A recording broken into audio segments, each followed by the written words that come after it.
We're going straight up. You know, mute out. Okay. So we're here for Tech Jerry. We're going to be covering the EA Play E3 conference that's going on today. We're 30 minutes early. We're just going to do our little pre-show here and then go and give you a full view of the actual E3 press conference. And as we do that, we're going to give you some commentary over what they're kind of talking about, what they're revealing, maybe give you a little bit of more detail into what they're talking about in case you don't know. And I'm going to mute this now, only because that's loud. But I will move this up a little bit. So there is a E3 pre-show going on right now if you want to put that in another tab. But we're just going to put that on the back burner for now as we do our own. So I have on the line Brandon. Hey. Hey. Brandon's the co-creator of Tech Jury, and he's going to be handling all of the news and written stuff that's going to be on the website when all that stuff goes up. So you're going to be seeing his name a lot more on the channel, not just my face all the time. You probably won't see his face, though. He's very mysterious. That's what I do. I don't have a face. It was kind of burned off in an accident. We'll get into that in the story. Yeah, once the website's up. That's the first EA reveal. Freak EA accident burns off fan's face. So while they're talking about all this stuff, there seems to be some cool like Star Wars stuff in the background. I kind of wish I was there and not sitting in my crap room. I have some Star Wars stuff in my background though. You guys see this? Where do I point? Over here. Do you have any Star Wars stuff in your room, Brandon? Yeah. In pleb, of course you do. All right, let's talk about things that we expect to see coming into the conference. So biggest news I think we're all expecting to see is Anthem. So BioWare Edmonton, they kind of teased this last year. They talked about it a few years ago at another E3 in a dev diary, and it's been revealed to be this kind of open world co-op multiplayer single player Destiny-like ARPG. And I mean, people are going crazy for it despite having only seeing just a little tiny trailer, a little bit of gameplay that seems a little bit padded, like most E3 trailers are. But for me, I'm personally pretty excited to get more of that. Maybe some actual gameplay, some proper information about what, like the actual release date, more information about different classes, how the game's actually going to work outside of just running and gunning. So, what about you? Are you an Anthem? Are you a pre-Anthem fan? Well, what I like is that they've already kind of announced that there's going to be a lot of support for it. Like they're hoping like kind of 10 years is what they said, I think. So you already have the support there. You already have the commitment or somewhat of a commitment to say that they want to have something going for the long run. So you have a lot of games now where, or just anything where things will happen and they'll kind of disappear quickly. So knowing that you have this for the long run is good. I agree. I think that they are taking after the Destiny model. Bungie also had a 10-year deal with Activision that comes up in 2020. We talked about that in a Tech Jury episode. And they've had this kind of support for both Destiny and Destiny 2. They've been going on, and now they've even stated that they're extending that to an undisclosed later date. But they definitely want you to believe that there's no stopping Destiny or the franchise at all. The universe is going to continue, whether that means new DLC, whether that means new support in maybe a Destiny 3 in a couple of years, anything like that. But there will be a continued universe, and it looks like they want to do the same thing for Anthem. They kind of want to make this a fresh IP that takes on the same kind of space intergalactic fighting and like FPS gameplay with a little bit of kind of their Titanfall mixed in. They get their exosuits almost Titan-like with their ability changes and their different kind of movement styles and tankiness, speed, those kind of choices. I'm really excited to see kind of how their skill sets move into like how you're going to want to play the game. Because I know they have stated that you're not going to be limited to one suit for your whole playthrough. You're going to be collecting suits throughout the game, and so for each mission you'll be able to kind of change up how you want to do it. If you want to be more of a tank, if you want to be more of like a quick assassin style throwing in. So I mean, that for me is going to be the highlight, unless they come out with something surprise that we haven't heard of or hasn't been leaked by the thousands of retailer leaks and pre-information that's been released so far. Maybe we'll actually get a surprise in this conference. Who knows? I mean, like just going back on what you were saying too about starting with like the long-standing kind of like plan. I mean, you see a lot of successful games go with that kind of model. So Bungie's obviously done it in the past with Halo. You've seen Destiny, and then you've seen Rockstar with Grand Theft Auto, where that game is immensely popular still, and I mean they make a ton of money just on microtransactions. So with that being the way of the world in 2018, I mean EA obviously got some flack for that with Star Wars, but people, they want to pay for things. They want to make sure that they have like the most up to date skins and weapons and whatever it may be. But I think when you have a game like this that has so many like obvious, I don't want to say like influences, but just things that they've kind of like compiled together. So you have Halo, you have Destiny, like you said, you have kind of like a Titanfall vibe with the different the exosuits. I think you have a good blueprint for what you can do, and it's going to be interesting to see what they do to show how it's going to be different. Right, and I liked what you said about the kind of the paid microtransactions and things like that. I think Bungie does that very well with the Eververse, where you can just kind of buy like only skins, only things that kind of nothing that improves your gameplay, nothing that can give you an unfair advantage. Exactly. And not buying characters. If we keep that model going forward, that's why Battlefield was so awful, or Battlefield 2, I should say. Battlefront 2? Hello, where am I? Battlefront 2. Why it was so awful and people hated it was because it was giving people this unfair advantage, and they were getting cards, they were getting new characters and stronger ships and leveled up vehicles that were basically OP when it came to fighting people who hadn't paid. And I think that if Anthem I think they've learned from that a little bit, and even though they've turned back on the same microtransactions in Battlefront, we don't have to talk about that. I think Anthem will kind of design itself around those cosmetics. So, if it's the exosuits having different kind, like even if they work the same but they have different skins, maybe your player has new costumes that you can unlock, more of an Eververse style where people can still pay money, and it supports that game in the long run as long as they keep making new and interesting skins, but doesn't kind of enhance the gameplay. So no like augmentations for your mech, or like level 4 armor for your mech that would take forever for someone who's just playing the game to get, or someone can just pay $20 and unlock it out of a crate. So I think if they do that, they'll be on the run for a good thing. But speaking about loot crates, Battlefield 5 confirmed. Well, here, let's talk about it. It confirmed that it's going to be everything that you unlock in the game is going to be done through gameplay. So they made that a big staple of their reveal when they did the Battlefield 5 event. So everyone was like, great. I mean, EA obviously learned from their problems, and they're really kind of accentuating how everything in this game is going to be gameplay based, and they don't want you to pay anything. They even announced free DLC.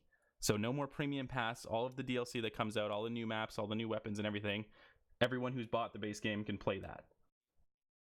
And then, like EA does, if you go to their pre-order website, you can go right now, all you viewers at home, if you go to the pre-order website, the pre-order edition of Battlefield 5 comes with 20 supply crates. So it's not called loot crates. So they very specifically said there would be no loot crates, but these supply crates, and it's not like they said supply crates and then like it's up to interpretation like what that's gonna mean. So maybe it could be a supply crate with like new skins, which case everyone's excited, that's fine. But the description of the supply crates is on that page, and the page itself states that those supply drops are going to give you items in actual matches that you can call for airdrop supply crates. So why are you doing this, EA? Why would you lie like right on the stage? So I mean, maybe it's a misunderstanding. Like, I don't want to give them flack for something that's not like fully out there. It's still just text on a pre-order page. But they made a very big deal. It's kind of like the Cliff Bleszinski getting up on stage and going, hey, our game's $39.99, none of that full price multiplayer only bullcrap, and then releasing a shitty game. Like this is EA, big company, kind of standing on stage and going, we're really telling you that everything is unlocked through gameplay and no one's going to have an unfair advantage if you want to pay. And then saying that you can buy supply crates. Like, but we'll see. Yeah. We'll kind of see how that goes down. But speaking of Battlefield 5, the new game looks cool. World War II, I mean, we kind of saw World War I for the last year and a half, 2 years in Battlefield 1, and that was interesting, but I think that kind of the old school vibe of it works really well for one series, and then people kind of get out of it and they want something. They either want to go like to a new era or like a new kind of style of gameplay. So I don't know if maybe going to World War II was the best idea for them, because people who have been playing World War One for now a year and a half might want to like go out and get some better weapons. You know, they might want to have good scopes on their guns. They might want to have like more advanced weaponry. And I think that if you're kind of stalling us for like these 4 years having Battlefield 1 and then Battlefield 5 doing World War 2, we're going to be stuck in this kind of old motif for at least 4 years. And I don't know if that's going to be it for everyone. It's definitely not it for me. I may see a new trailer, or I may see a new gameplay video that will make me excited for it, but I don't know. I feel like they should probably space these things out and kind of do like old to modern or new, or even like if they did like another Vietnam, like a remake of 1943 or something, where at least there was more vehicles, there was more kind of technological advances, that would have made it a little more interesting. Well, I think that's kind of the one thing for all the flack that Call of Duty gets with their games, and obviously they have 3 different major studios that are making their games, in Treyarch, Sledgehammer, and Infinity War. They kind of go between the old vibes. So you have like World at War, World War II. They'll have Advanced Warfare. They'll have Modern Warfare. So kind of, but they're always jumping around back and forth, you know, or even Black Ops. So there's never really the feel of things getting stale. And even though it's a lot of just clone maps and clone gameplay, you have at least a different set of, I don't want to say rules, but it's just a different vibe. But it is rules, yeah. I mean, and Battlefield used to do that. Even when they split Battlefield 3, and then the next year they released Bad Company 2. They're both set in the same timeline, but they're very different stylistic games, and they play by a different set of those rules. Where both incredibly popular too. Exactly, where they even though they were in the same era, they both had very iconic differences that kind of separated them gameplay wise and made it so that it didn't get stale.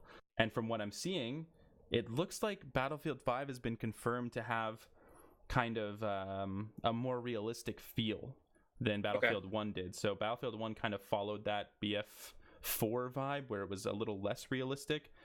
You know, the ammo pack still just kind of dropping on the ground and like instant healing people.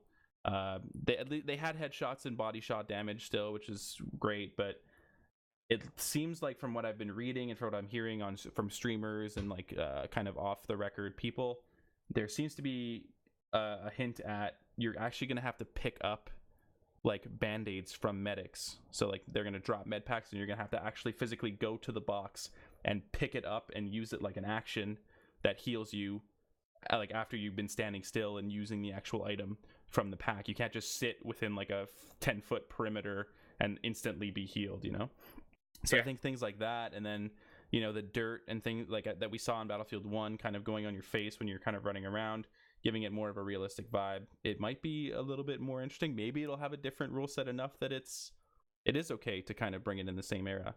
I know that I was pretty excited to see a Battlefield 3 or 4 successor, but maybe they'll show us something cool here that'll change my mind. Yeah, like you said, it's kind of this is all just speculation. What we're saying, we haven't really seen much for either Battlefield 5 or for Anthem in terms of, I guess, concrete changes. That's obviously what this is for, right? This press conference is to tell us what we don't know. They kind of want to just tease things to get you interested, and I mean they've done it, right? We're definitely both hyped up on both of these games and just seeing what they're going to do. Especially, I mean, we both kind of tested out Battlefield 1, and we weren't crazy about it from the get-go. So I'm interested to see if they go back to their roots with that and see if they improve the game. Yeah, I mean, Battlefield 1 just made me reinstall Battlefield 3 to go play that on PC. And that was their plan all along. That's it. They're just trying to get a better viewer base back there. I've got one question for you, though, back on Anthem real quick. Sure. So they had Drew Karpyshyn, who worked on the writing and then left in early 2018. Do you think that's going to affect how they're going to, I guess, the tone of the game moving forward, if they have any kind of DLC or if they have a second game or anything that happens after that? Is the tone going to be different, do you think? I don't think so. I think that like writers have left before. I can go into concrete examples here, but like overall it's happened many a time where writers either change companies, they get moved around, shifted to different positions, and I think that it's been developed enough. Like it's been developed since 2014. So over 4 years now, they've been writing and learning what the themes are, learning what the games are. At this point, the game is in its concrete stages where it's not going to change story-wise. It's going to change minor functionality. They're going to be bug fixing. They're going to be polishing it up. maybe getting some new voice actors in or things like that. But overall, they've already determined what their theme is going to be and what their writing style needs to be for it to be successful. And if it's received well, then they'll just continue doing that, even if they don't have the exact same main story writer.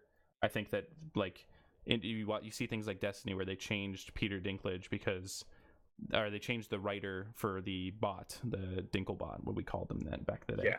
And they wanted it to feel more like human-y because people didn't like the bot. They didn't like how robotic it was. They didn't like how little he spoke, how he kind of didn't have the real emotion that you were looking for.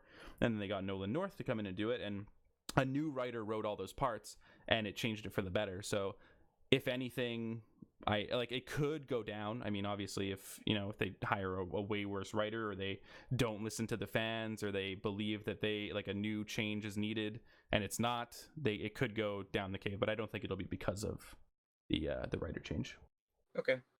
Now, on this pre-show, we've seen a bunch of sports, and we haven't seen anything else. They've been going for 18 minutes now, and we have seen. Well, now we're about to see The Sims for the first time. But if you've been following the EA for about 18 minutes, they've either been talking to each other about different stuff, or they've been showing off sports games. So I saw some NFL on mobile. I don't know if you caught that, but it looks like they're bringing their NFL games to mobile, and they look like they kind of handle either with the touchscreen controls where you can tap who you want to pass to and you move around with a little joystick, and they also support. They support like joysticks and Bluetooth Joy-Cons and things like that. Mm-hmm. So that could be fun. The graphics don't look great, but they look pretty good for phones, I guess.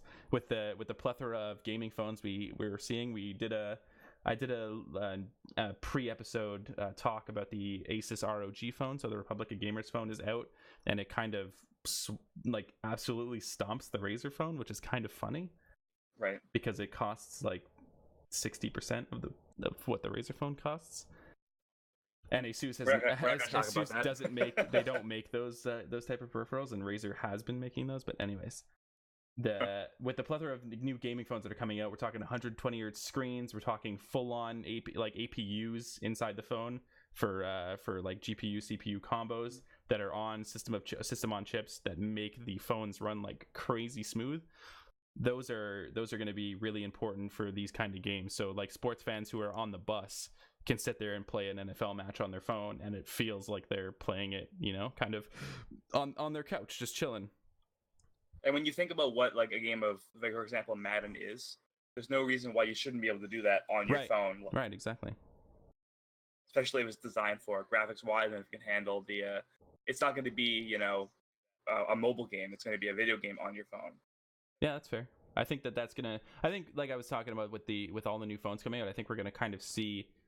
We're going to still see a bunch of mobile games, obviously, that are targeted towards people with normal phones. And for the average, sitting on the toilet, I want to play some Candy Crush type person. That's obviously not me, but is a very big majority of people, because those companies make bajillions of dollars per month. Those are still going to exist. That's real. Those are facts. You can look it up. I'll post a link in the chat. This is public information. And but with these new phones coming out, I think once more competition comes in, it's going to start kind of this thing for more devs to come and make their ports to mobile. So we've seen like Final Fantasy games on mobile. Square Enix does a lot of their ports on the mobile. They have Tomb Raider games on mobile. They do Hitman games on mobile. They actually just retired the Go franchise. They're not doing that anymore. So they actually want to move towards like proper Hitman and like Tomb Raider games on the phone. And I think these phones are going to help. But back to sports, because Brandon loves sports. I hate sports. So the EA owns everything except for WWE, which is the most important game. That's not true. It's the not. 2K franchise for basketball is huge. Well, I mean, to me, I don't care about stockholders. I'm not the company chairman. Well, no, I'm saying 2K is bigger than Live for NBA, but we'll get into that. But so you're saying that the 2K franchise is bigger than EA? Yes, just for specifically for basketball. For only basketball, okay. So Madden is still more important. Yes. Well, there only is football on that EA. Really? So there's no. So how does that work? How did 2K gain NBA rights at the same time as EA? I couldn't tell you because there used to be 2K also having rights to the NHL as well at the same time as EA had it. I remember those. Yeah. I don't know how the rights, like the licensing works for that, but I know that they both have rights for NBA. And while Live has like kind of lagged behind for years, 2018 was the first time when it really like took a step forward, and the graphics and the gameplay were better. The just the general feel of the game was better, whereas 2K is still way ahead.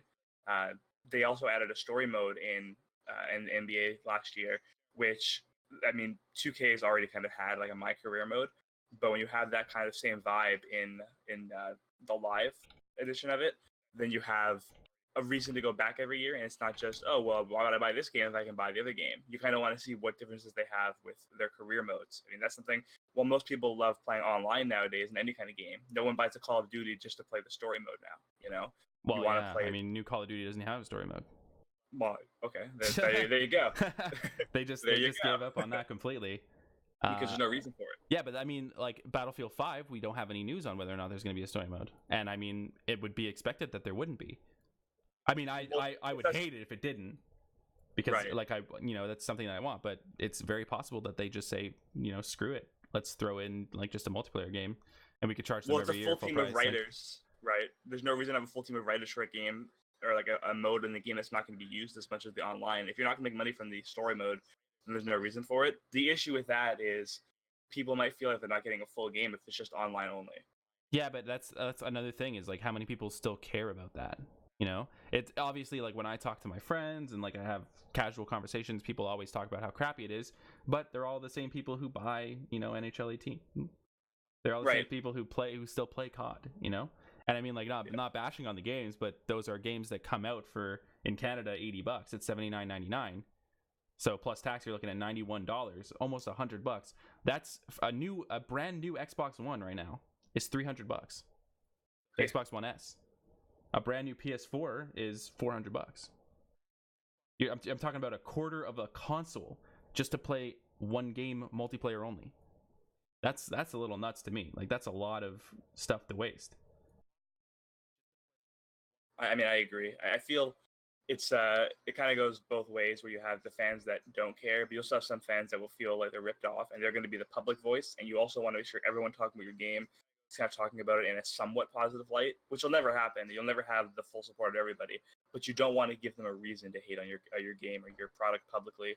And if you don't give a story mode, like think back like 15 years ago or 10 years ago, any game that came out that was online only, it was a good idea in theory if you're talking about based off of like what we know in 2018, but based off of like 2007 knowledge, probably not the best idea. So it's kind of, it shows you how far we've come in terms of what people are looking for in a video game. And I think if they kind of continue this trend where there's no more story mode, people will eventually forget about it. So it might be backlash for one game or two games, and then you kind of get into a thing where, okay, well, this is how it is now. This is what we do.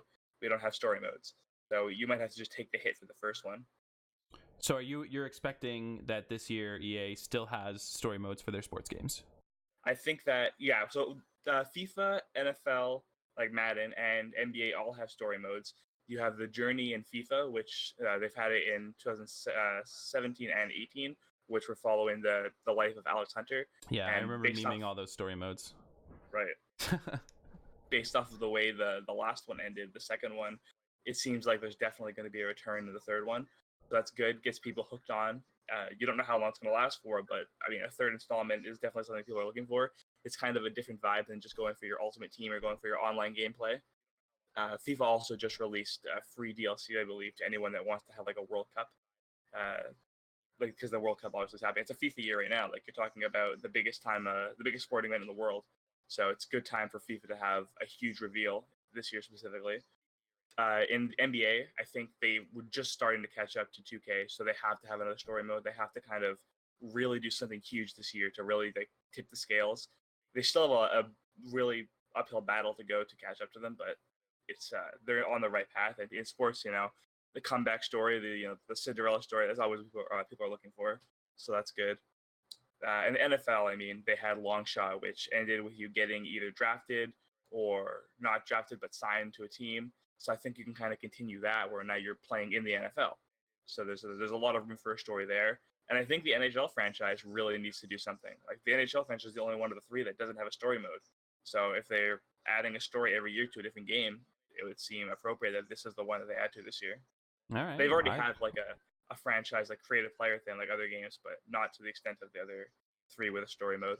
I mean, I'm strongly of the belief that all games that come out for full price should have both a story or if it's going to be story only, it needs to be a very good and long story that has replayability. And if it's going to be multiplayer only, it needs to be cut in price. I think that all games that are going to be full price should have a story and like a story mode and a multiplayer mode. For the last 3 minutes before this starts, so we're hyped to get into the EA Play E3 conference here in just about 3 minutes. I assume they're probably going to be a little bit late and it's going to run a little over. But we are going to talk quickly about some other things. New Plants vs. Zombies Garden Warfare. Do you think they're going to do it?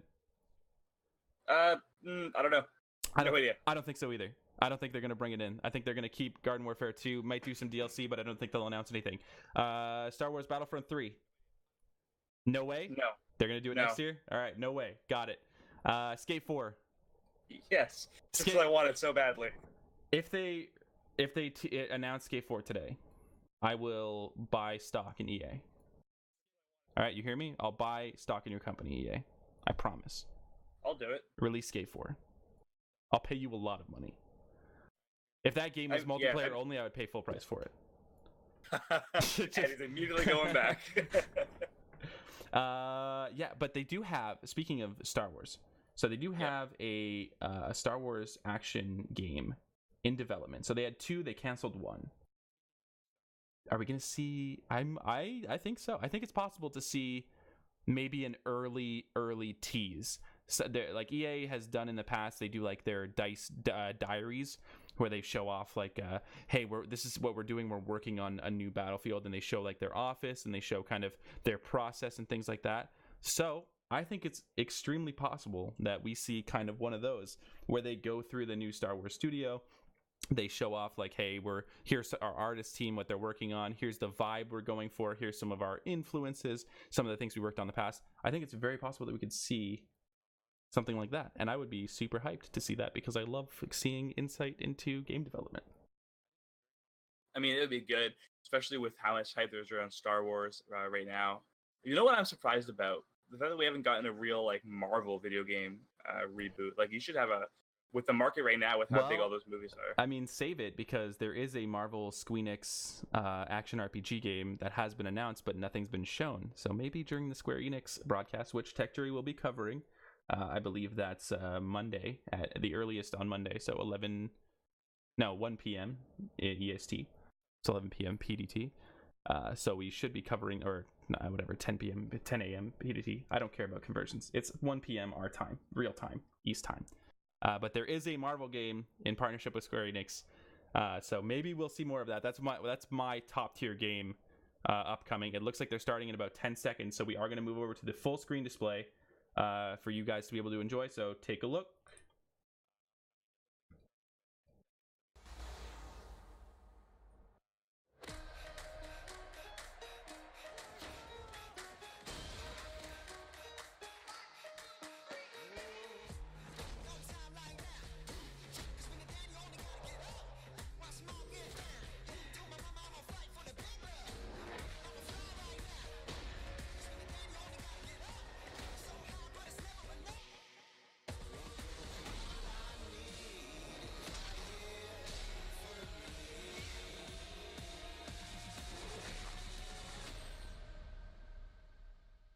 Cool. That gives us a lot of insight into what they're going to be talking about. Yep. It's already a very good intro.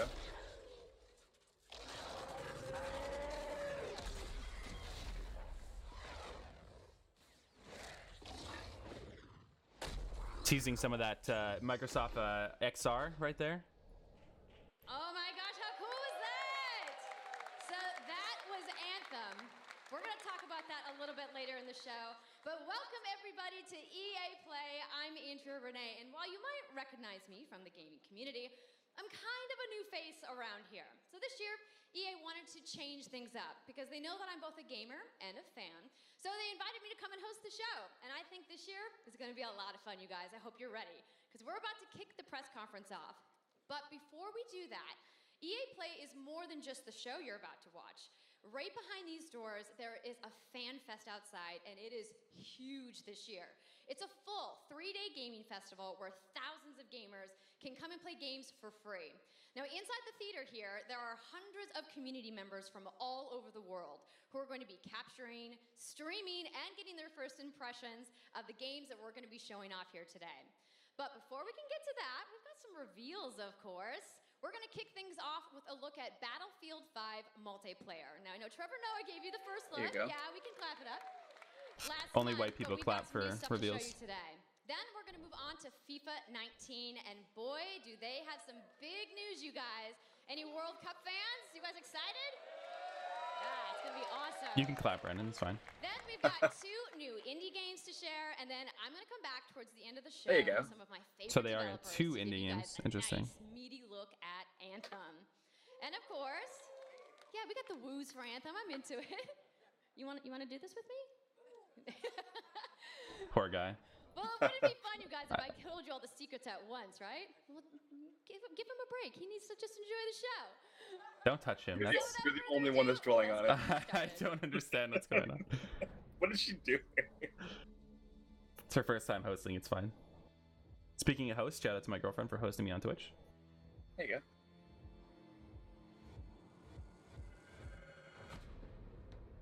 Shout out to Chaos Reborn for starting a game, apparently.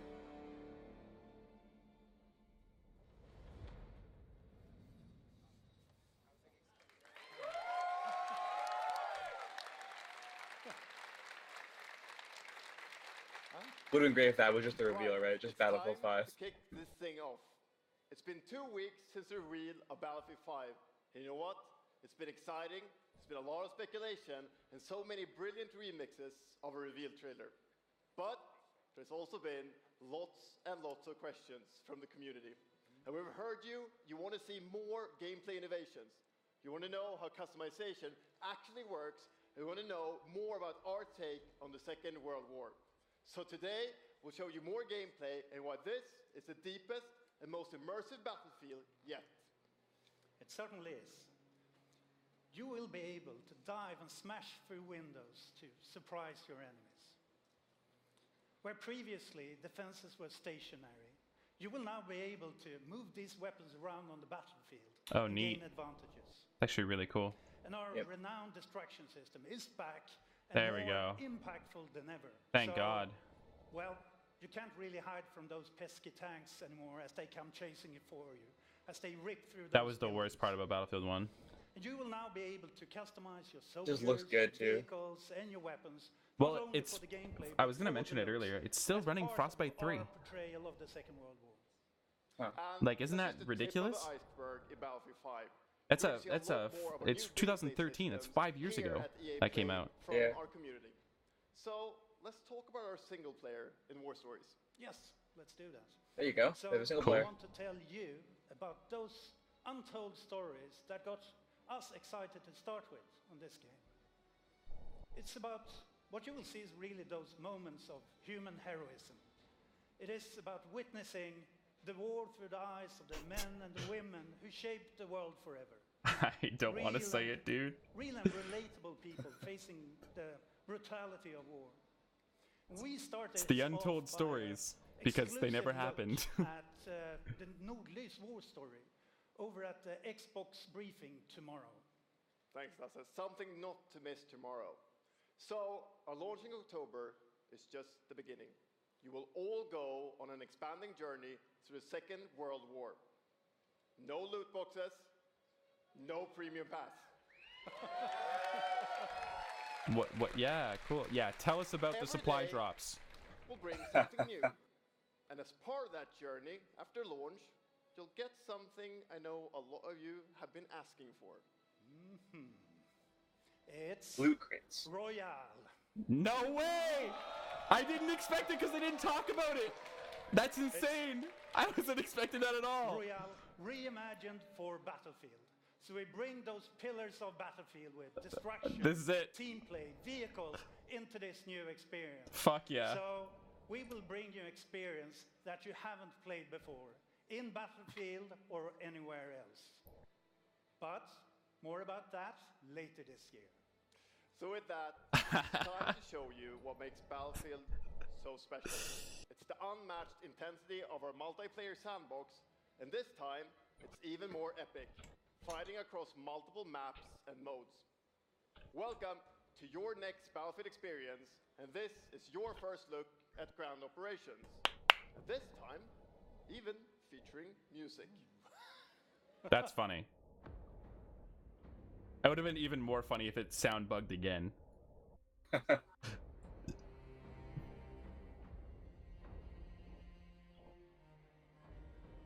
So aesthetically, just from seeing a few of these screens now that are new, I think I already like this aesthetic way more than I like Battlefield 1. Yeah, I agree. Even though it still has like obviously the old vibe, it just looks better. Not better, but different in a way that I like. Well, yeah, I think it's more like with these destructible buildings, they made the maps more important. No, exactly. Before Also, these just- buildings looked like crap in Battlefield 1 because they didn't have any. Half the buildings were just fucking crap stone because they knew they couldn't break.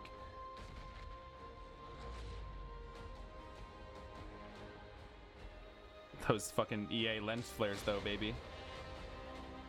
Directed by J.J. Abrams.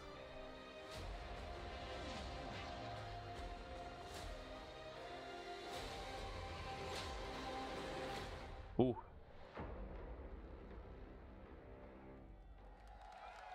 Alright, looks good.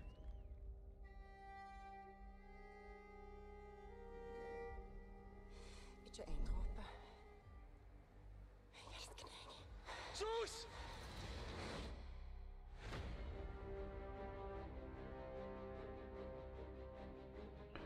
See, I don't like that. That's fucking... Xbox needs to have 90% fucking, like, exclusive content. And I know they're going to spend so much time talking about Battlefield 5. Which is unfortunate. Here we go. This is the real good part. Which famous retired football player are they going to bring in now? Tu tens de continuar a acreditar. Esta é a tua oportunidade de te mostrares ao mundo. Tu és campeão. Miroslav Ronaldo. Klose. Okay, cool. I mean, he's not retired. He's still the best player in the world. Are you sure about that? No. I like how this is also running on Frostbite. Well, I mean, all their games basically run on No, I Frostbite. know. Or Mantle, It's just fine. which just enhances Frostbite. Ronaldo was a big part of the second game as well. I just, I find it funny. Oh, there he is.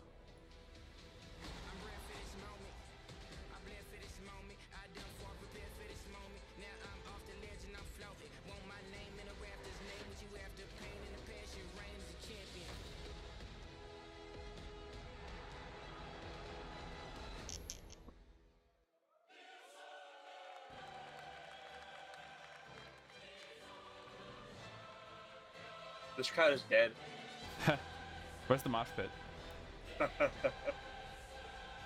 It's just like, so Frostbite was first in that, like the first Frostbite engine was 2008, right?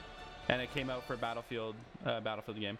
And then in 2011, they launched another one, Okay. so 3 years. And then in 2013, they launched Frostbite 3. And it's like, that's 3 years, then 2 years, and now we're 5 years. That's the UEFA Champions League, the pinnacle of club football, where the world's best clubs compete, and icons Gonna reset this stream. Sorry, stream.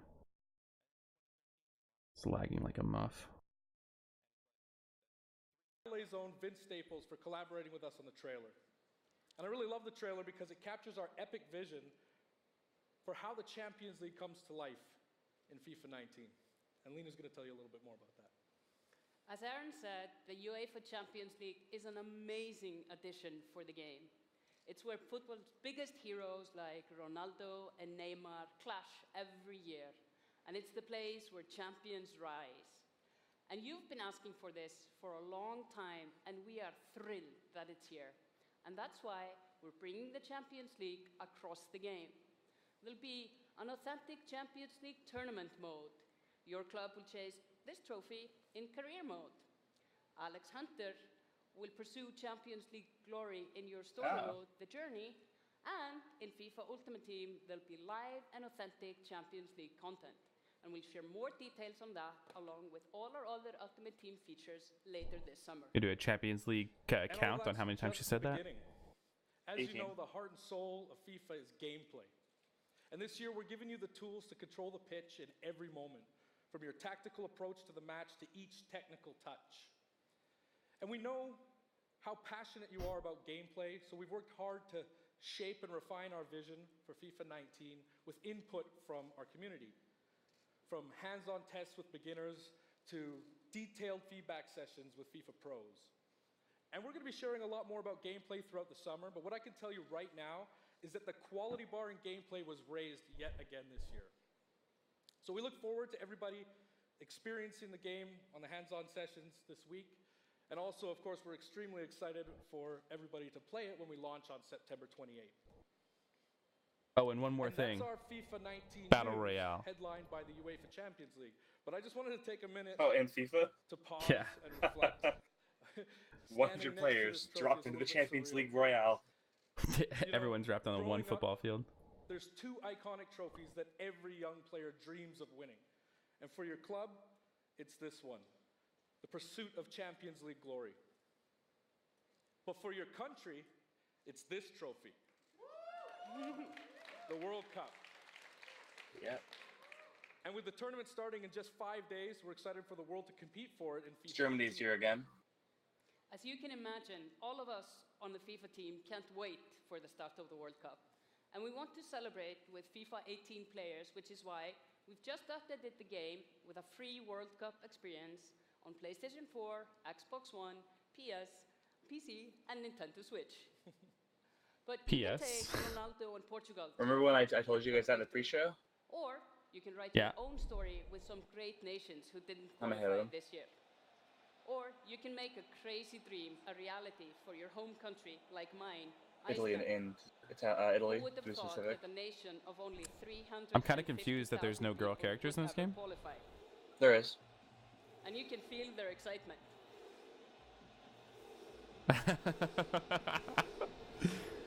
And you can feel their excitement. Completely static people clapping their hands in unison. Apologies to any That FIFA was so- fans in the room, that might still sting.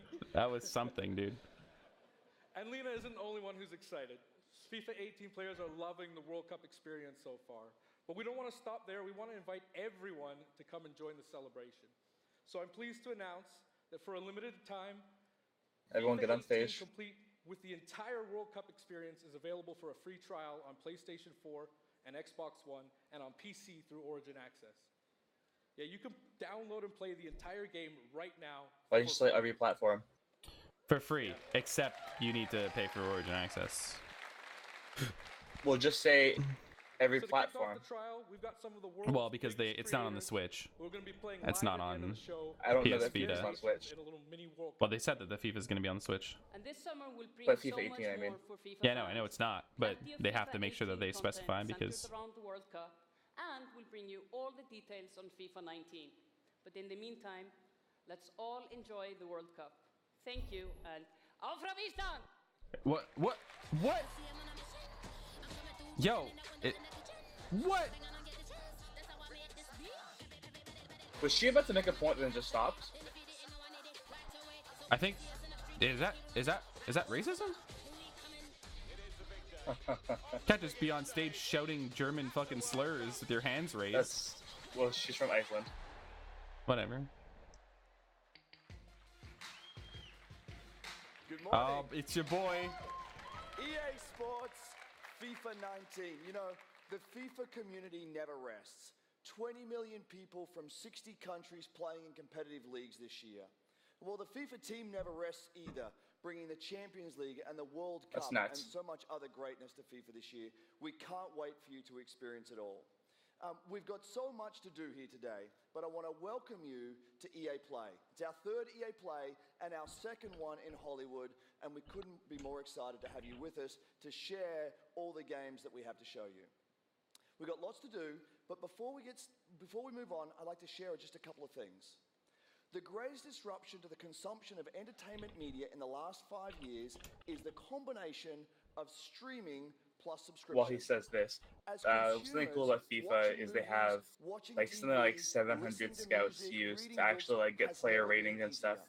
for their game, And we whereas believe other that games like disruption NHL have is like going to be one have a person who profound makes all the impact ratings. on our industry yeah. in the next few years. So And FIFA so really over the takes last that couple of weeks, seriously. you will have seen that we announced Nice. a new team from Israel has joined Electronic Arts to help our investment to extend our thinking and extend our pioneering into Wait, this is the the EA cloud panel? gaming world. For Yeah. many people, I that's thought this was gonna mean Bethesda. extending the What? experience I've been waiting for Fallout partner 12. platforms. For You're waiting others, for, it's gonna Skyrim mean on the new Switch? games and new modalities of play across a whole variety Elder of Scrolls platforms. 26. But for everyone, it's gonna mean That's what playing someone said in the chat before he came in, and he said Bethesda, you'll probably release Skyrim for the Sega This week CD we've got before a you tech ever demo release running. Elder Scrolls 6. All of our games There you streaming go. in HD from the cloud to multiple devices that you'll be able to try out for yourselves. Now, it's not quite ready for full market prime time yet, but it is a promise of what we hope to bring you in the future. The second part of that, of course, is subscription. And we started subscription a number of years ago, and many millions of you have signed up and experienced the joy of being able to have full access to a great catalog of games. Today, we're announcing Origin Access Premiere. So 3 things you need to know about it. Origin Access Premiere will bring you all of our new PC games, starting with Madden NFL, back on the PC for the first time in over a decade.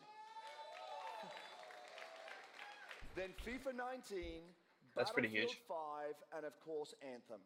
And there'll be many more titles in the years to come. Second, you get access to the Vault, our library of over 100 games from EA and That other Anthem publishers. logo looks like And Ark. third, it'll Yeah, launch but it's later nasty, this right? summer. It's really nice. So that's a little later in the year, but if you want to get started right now and experience the benefits and joys of subscription, come in and play a free trial of Origin Access, our base subscription, this weekend. Thank you and have a great show. So it's gonna be like a more expensive version of EA Access that gives you all of their games, like even the ones that Well- aren't in the vault. Well, no, they just specifically mentioned the games that are going to be there, right? So I don't know if it's going to be like Well, I mean that's their 4 new games that are important, right? Like, right, but they're not mentioning every other game that's coming out after that. So I don't know. I guess we'll have to see, but could be. I'm curious how much that's going to cost. because that would have to be really expensive for them to make up Right, you're the. thinking like $80 a year or something. at I least. mean, at least probably more than that. Each one of those games is coming out for $80. Like, Yep. Well, that's why EA Access in general seems like a weird. yeah, but at least that it's later on, right? Like it's after people have been doing it. Also, I tried to turn off those notifications and they won't go away. So What's sorry. up? So I'm here, Just sitting hard close inside Steam. the Oh, yeah, crowd true. at EA Play, and I just happened to find Mr. Vince Zampella here in the audience from Respawn. What's going on, Vince? How you feeling today? I'm feeling great. I Just love happened this to find stuff. him, eh? I love seeing new games. I mean, someone's super excited about that man on PC, right? Yeah. So, you guys may have seen that Vince was tweeting yesterday, and there has been a bunch of speculation. So, you want to just get right to it? Sure. I mean, we're not ready to show all of our stuff yet. We're working on a bunch of stuff. It's amazing. Titanfall 3? The teams are kicking ass. But we wanted to bring a little tidbit. So we've been working with Lucas on getting So the curious what to name take him out. and kind of the setting for what our Star Wars game is going to be, and we're going to talk about it right now. Oh, you guys got any guesses? I bet you the internet is going Okay. wild right Okay. I hope so. I told you that we were So gonna get the something from Star Wars. name is Jedi Fallen Order. Battlefront 3. now. Woo! So Star Wars Jedi Fallen Order. Yeah, so it kind of gives you some Wow. idea that you'll be playing a Jedi. So does that mean I get In to a like, Fallen hold the Order. lightsaber? Yes. Thanks for that So confirmation. Vince, you got anything Oh. else? Well, it takes place during the Dark Times. Trying to be a little vague here, but when the Jedis are being hunted, so it's going to be spectacular. So for all the hardcore nerds out there who want to know like where in the timeline, like between which episodes is it? 3 and 4. Between 3 and 4. Okay, all right, between 3 and 4. I mean, that sounds like a he nice literally time. said the dark Get times when the any- Jedi any are being Yeah. hunted. tidbits? If there's Not any a nice- super It's a nerds dark out there, times. they'll know when that is. Like, They didn't need to hear that. Bad times. Does that mean it's gonna just be all dark? He looked at it too, like, The game literally starts with Order All 66. right, so I think people are. I don't now think she anxiously understands what wanna he's know, saying. like, Yeah. When can we play the game? like the Dark Ages. It will Oh, so it's gonna be like pitch black? holiday No, of that's not what that next means. Year, You know, like- 2019, not this year. Holiday of But 2019. sorry to dash any hopes. No. But now Holiday we being know like we can Christmas? set Yeah, well, expectations, we're all November, gonna be December. amped up, and hopefully we'll hear more from you maybe next year. Oh yeah. Well, Vince, it was great to see you. Thanks for stopping by the show today. No, We she is a do have gamer, little Kevin. Bit more news on Star Wars, so I'm gonna That was toss her it whole over to intro, is that she was a Dennis. huge gamer and also was crazy about being on Twitter, so they let her host. It's exactly what it was. She even said I'm a huge gamer. there. Like, My name is Dennis. I work at DICE in Stockholm on Star Wars Battlefront 2. I'm really happy and excited to be here today, so thank you so much for hanging out with me for a little bit. So we launched our game in November of last year, and clearly we didn't get it quite right. So instead of coming out of the gate sprinting like we really wanted to, we had to take a step back and make sure that really we were stumbled delivering along. the game that our players really wanted. So we decided to completely overhaul our progression system and add a bunch of new character cosmetics for players to collect instead. So from there, we added a new hunt mode inspired by the original Battlefront games that I loved personally, starting with the Ewoks on Endor. And thank you. actually terrifying. Like, It turned out to be don't by ever far show me the that most again. Popular update of the game. They literally and showed it to me we again. love Stop. building Ewok Hunt. So, as you might know, we're currently in our Han Solo season with content from the movie coming next week. It's headlined by the new planet Kessel, a really dangerous place, and it features the return of one of our favorite modes, Extraction. So looking forward a little bit, this summer we will be introducing a new squad system to the game, which will allow you to team up much easier and play with your friends. We're also adding a new Starfighter mode focused around dogfighting with your hero ships. And looking ahead a little bit more, we will also be delivering a new large-scale multiplayer sandbox experience focused around capturing command posts and attacking and taking out capital ships. But that's not all. We know that you have been asking for new heroes, villains, and planets from a certain era that features a very iconic Star Wars conflict. So I'm excited to confirm that Battlefront 2 Revan. this year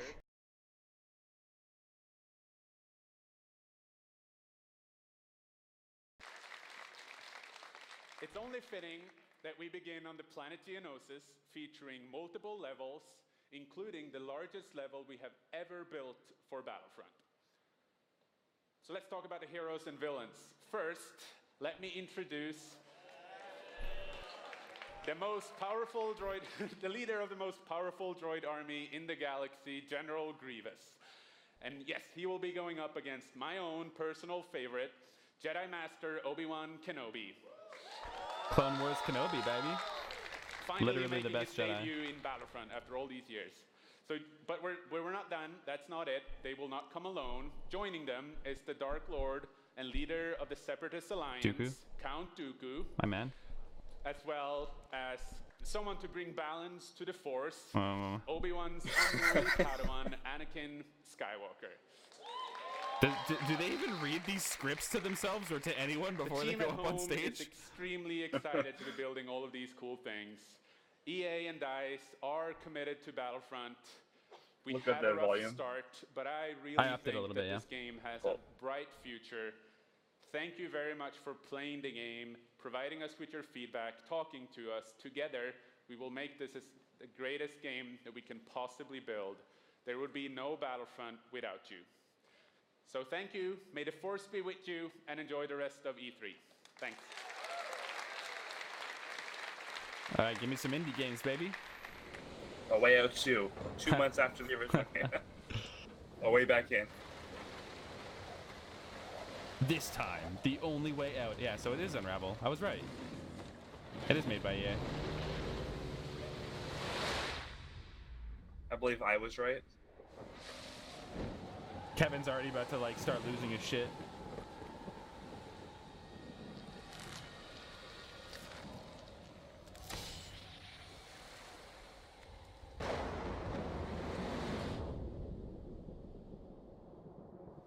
You never played it? Like every single day after Unravel was announced, or every time a new piece of information came out, Kevin was like, "This is gonna be the best indie game ever made." He never even fucking played it. I respect that so much. Hi, it's really good. Where's the original guy that she was talking to? In Unravel, the guy we that she kept like use yarn referencing to. to Saying, "You want to do this with me?" symbolize Oh, I don't know. and the He got a bonds job at between EA now. people. In our new game, He's gonna host the panel. we tear that bond up right at the start. You lose everything, including your spark. But when things are at their darkest, you find hope. And you form a new bond. And your spark A New Hope? is rekindled. Oh my god. And it leads you off This is Star Wars. on This an isn't even adventure. Unravel. This is just Star Wars. So welcome to Unravel 2. At least they know how to number their games. This Look is at you, Unravel Battlefield. 6. It's a game about fresh starts and second chances. These two little souls who refuse to give up and who build something new and beautiful together. And the whole game is inspired by that spirit of optimism and togetherness. You see, it's all made to be played with two characters. You can play it alone, or you can play it in co-op with a friend, but there's always two characters there, sharing one yarn and working together to get through this adventure. This game, it's quite different from the first. It's both friendlier and more challenging, but above all, it's a lot more playful. And we think it's a worthy successor. And I want to show it to you now, so I brought some help. So please welcome Michael to the stage. He's a producer at Coldwood. And we're going to try to show you a little bit of what I'm talking about how you can play the game in co-op with yourself, essentially.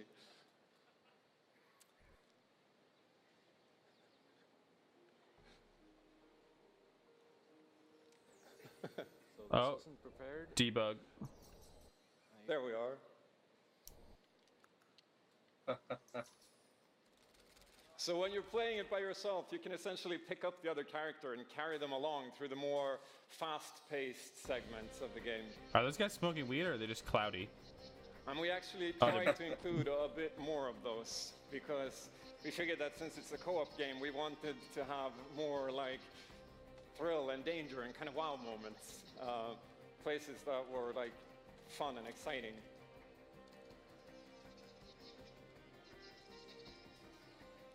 And then when you get to the more puzzly areas like this, when you're problem solving, you can split apart into two and switch back and forth between the two characters. Because that's how we've essentially designed all the problems and puzzles of the game, that you're always working together and helping each other out and utilizing this bond between you to overcome any obstacle that you come across.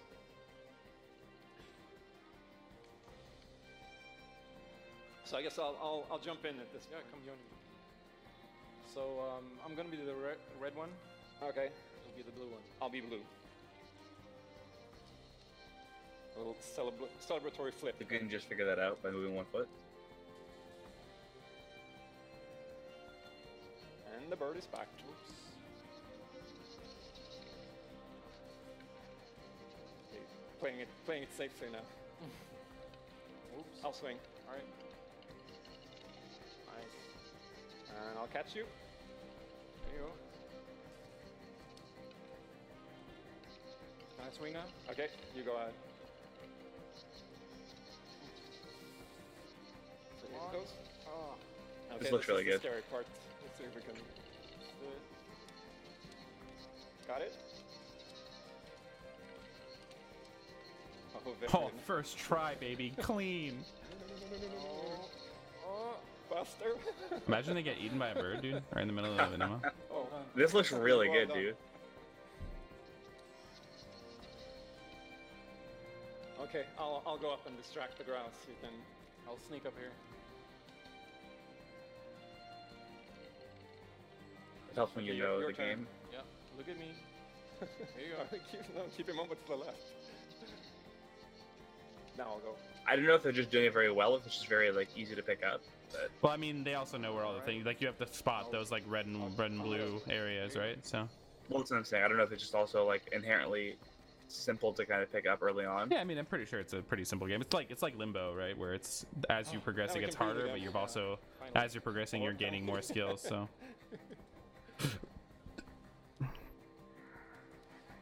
So that's a quick little look at Unravel 2, and Oh no, yeah, that would have I been a really great hope ending you to the like game. it. First one, And, game over.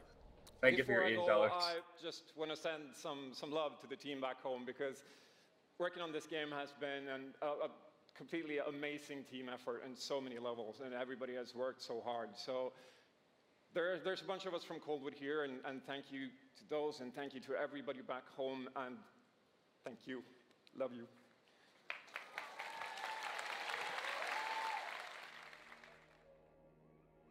What did he just say? He's excited to go back home, I think.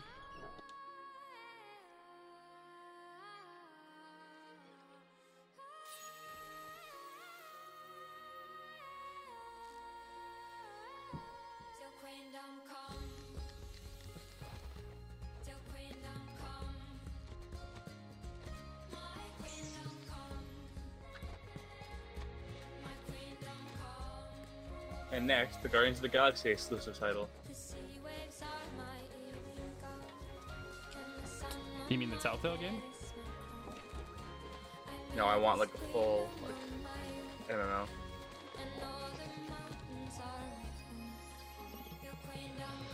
It's got really cool art. I really like this game. Everything about it, the aesthetic, the mechanics.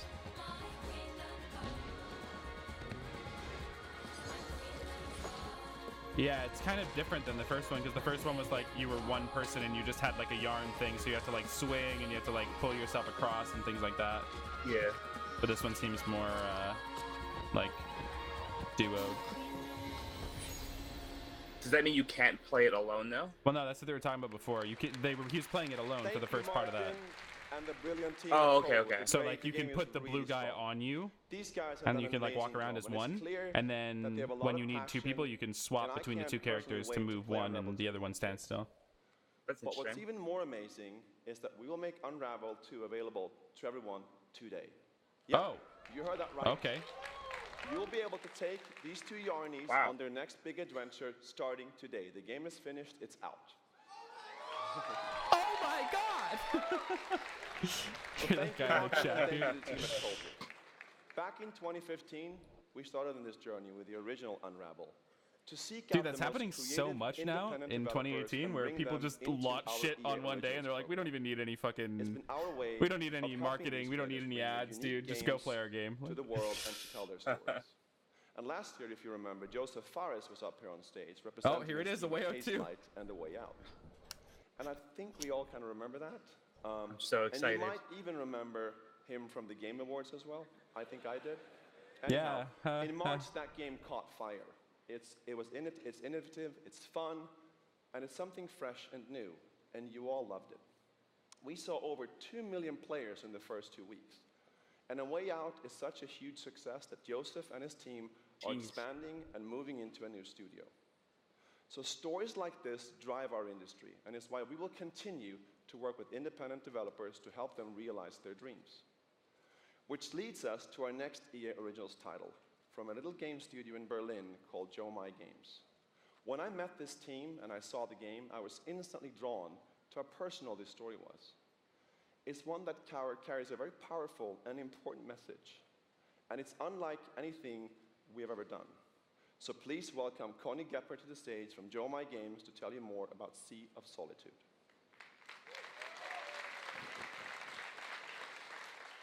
I'm not crazy that C might be a little too early to have Thank you, Patrick. after Sea of Thieves was such a Yeah. A bust. I still remember. Yeah, I didn't see them mention it, Kevin, the but I'm pitch, assuming that how it's going to be on enthusiastic consoles too Patrick because it was, just and makes that sense to be a afterwards, controller like, game. Our whole team, But they did including not. me, They were didn't say super which platforms it excited. was on. It actually feels a little bit the same right now. I'm pretty excited, maybe a little too excited. PC and consoles.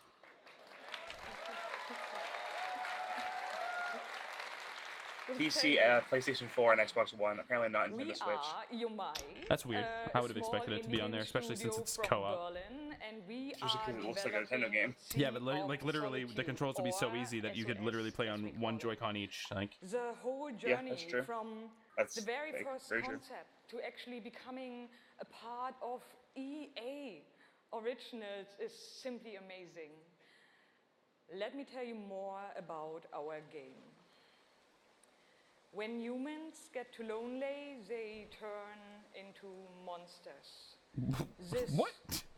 is at the core of everything you will see, hear, and hopefully feel while playing SOS. What makes this underlying concept so important and so unique is that nearly every human being can at least somehow relate to or remember the feeling of being lonely. In my case, I started writing the story when I felt the loneliest in my life. I think as an artist, you process your emotional world by letting it out and putting it into your art. I'm still amazed how like the concept seems to just float out of me like right into the hand and onto the paper. I think this is also why so many people can instantly connect with the game, because it's not a made-up story, even though that it takes place in a fantastic setting. In SOS, I'm like 50-50 on that, I think. I think she's doing quite well, like despite the fact that she's obviously got like a really thick accent. But what you can do is have her on stage to kind of do like a bounce things off each other. Have someone explain it, and she can kind of be there to like provide like specific details. True. I definitely agree that they're. I would rather someone be clear. Like I'm fine with them talking about it themselves, but the issue is if you're going to insist on them doing it in English, because obviously you're trying to talk to it's an English expo, obviously, then at least have them someone that can speak English, you know. Yeah. The darkness, the anger. I also don't know that these people would like to talk in the first place. They're probably just like pick up the short end of the, you know, of the draw. Game is about finding out why this happened to her, but send him to go talk. Send her to go talk. Ultimately, the goal is to bring all those emotions into balance. I really wish they weren't spending 5 minutes just talking about a concept. Better off a little smaller, but to embrace even your destructive part, a little smaller, or your self-doubt, in the same way you embrace your joy or your hope. This is what being human is all about. I think I'm glad they're doing this, like indie games like they've been doing, and I think having stuff like this is important. But I also think A Way Out is going to be kind of like an anomaly, or like the exception to the rule, because that game was so intuitive and it was so quick, but it was also like so hard hitting. And once a few people got through it and they were able to see what the ending was about, it just caught fire because of that.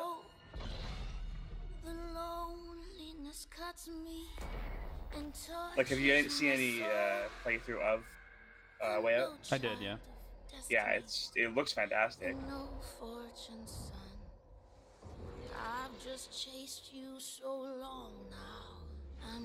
I don't really like aesthetics like this. It's never been a thing for me. Oh yeah, no spoilers. Definitely no spoilers. Highly recommend this, especially if you're gonna play Unravel with your girlfriend. I would play this as well. Maybe not actually.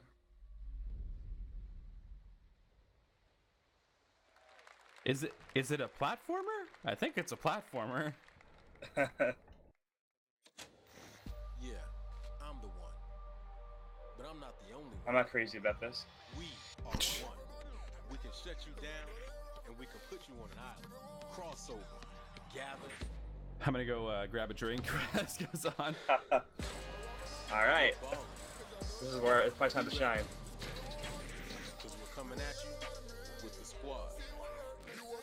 So last year men for throwing balls at hoops, dude. last year in NBA they had the one, like I was mentioning, which is their kind of like story mode, which is made to directly rival the 2K franchise, which it looked really good, played really well. Even just the gameplay in general was better than they've had in years past. I mean, they skipped a full year. 2017, like Live 2017 wasn't released, and it pretty much became 18. So they really took time. They made improvements. Curious to see what they're gonna do in this one. And this is my squad.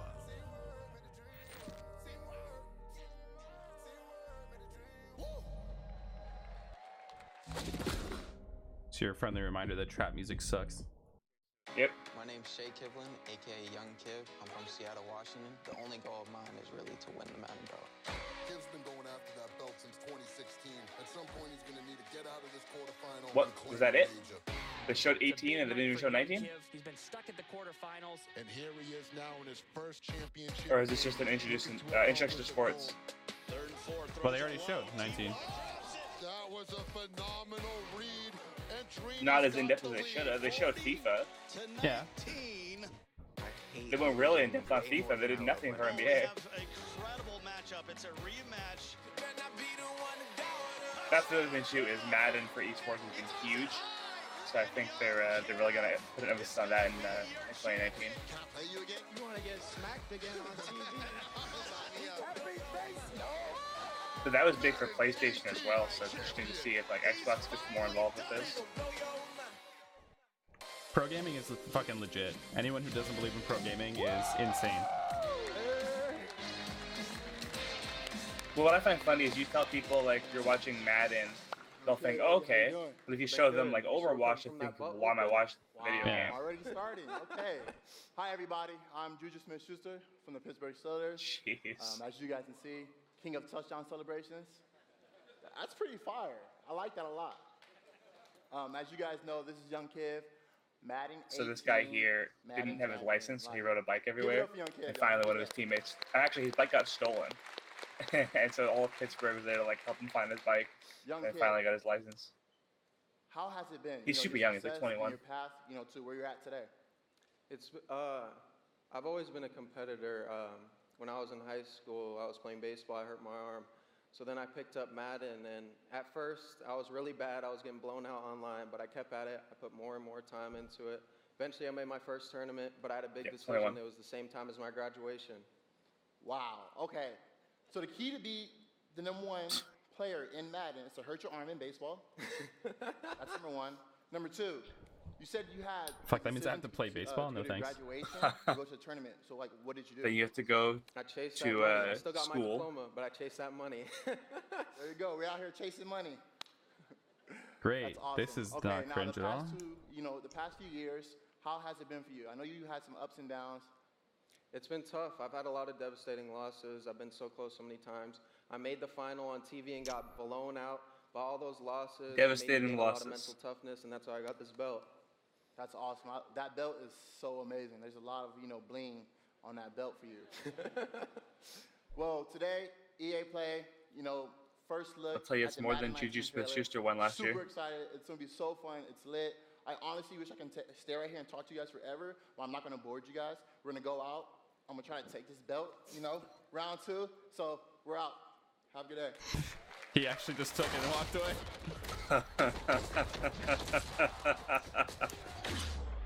You've worked your whole life to get to moments like these.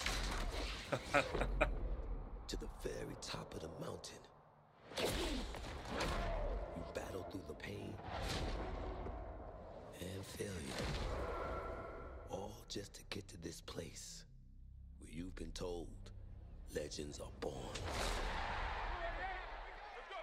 Why would they show? Oh, never mind. That's why. Because Legends. So you can rise. And you rise so that you can truly see. There's an immediately to Eli Manning. Never about reaching the end of the road at all. But about all the moments that got you here. So your stream's a little ahead of mine. So you're like, there's your boys, and it's on the Giants, and I was like, what are you talking about?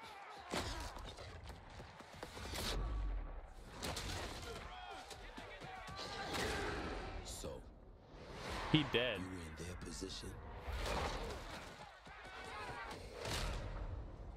Would you let the moment define you? Or will you define the moment? Baker Mayfield.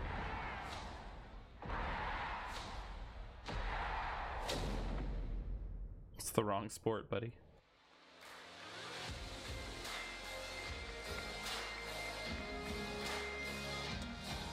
I'm actually excited to see if they have like full team celebrations in the end zone. That'll be Hello, ladies and interesting. gentlemen. I'm Nathanius, professional shoutcaster, here alongside Redwood Studios General Manager Michael Martinez. How you doing today? I'm super excited to be here. Yeah, we're going to do this presentation a little bit differently and give you your first look at a brand new mobile game in a live, winner-take-all, head-to-head match. Michael, why don't you tell us the rules? Sure thing. The objective is straightforward. Destroy the opponent's base to win. Unit control, super simple. Just tap the destination, unit automatically moves there. The most efficient way to destroy the opponent's base is I refreshed the stream and I saw this and I was very confused at what I was looking at. Missile by standing on a majority This is not of control football. points. No, it's a not bar football. fills up while the missile is possessed. So- Whoever controls the missile when the bar fills up will fire the missile. This is a mobile game at Takes E3? 2 missiles to destroy the enemy's base and win. That's it. Sounds But great, literally Michael. everyone Enough here, talking about it. everyone here is here for Let's get to Skate this 4. match. Absolutely. Says someone in the chat. All right, ladies and gentlemen, On we the, have an their awesome stream. matchup lined up for you here today. Fighting for the blue side of the room. If you could please give a cheer for one of the most formidable RTS players there is.